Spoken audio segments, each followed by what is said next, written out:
Okay, here we are on week 4 where we're going to start off with Photoshop, just making some simple text screens to use in our video for my favorite things. And we are going to follow these steps.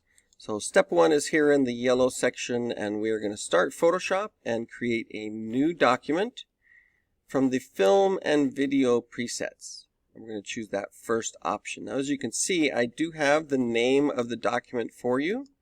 So we're going to go ahead and copy that so we have it to paste when we start Photoshop. Clicking on the Start button here will give us all the things that we can run, and you should be able to scroll down and find Photoshop 2021 is the version we're working with right now. When you select that, it'll open up. You should see the flamingos. That's the splash screen that shows up, kind of gives us a hint as to what version we're working on. And you don't want to update past this version just yet. Here we are, and you may see a little like what's new screen when you first do that. You can close that. We are going to go right here to create new and select from the film and video tab right up here at the top. There's a lot of different presets.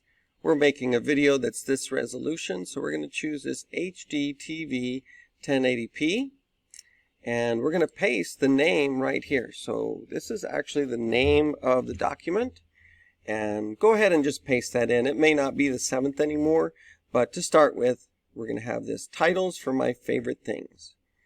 You can see that there are other options here. If you just leave them RGB color and a white background to start with, that's going to work the best. So click Create, and the very first thing that we do is not go find the text tool or start typing or drawing.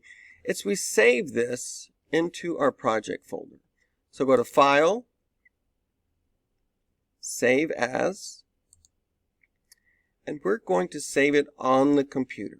There is a cloud-based Adobe folder, but we don't want to use that. You need to save this on your computer. So you can see I said don't show this again, and we're saving this on the computer. Now I want you to locate this PC. Stay away from OneDrive. Stay away from the quick access. That's already proven to be a problem for folks. So go to Documents. Go ahead and expand it so it's a one-click. Here we are in our project folder, and we are going to click Save. And now you can see there's no little asterisk after the name. As soon as we make any kind of change to this,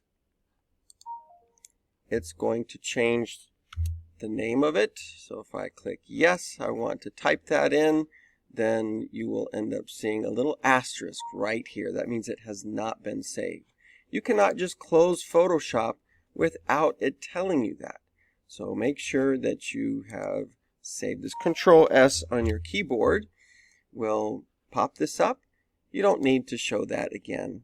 This maximize compatibility is not something we need to worry about, but you just turn that off and click OK, and you can see that now it's been saved. We don't actually have anything in here. We'll do that next.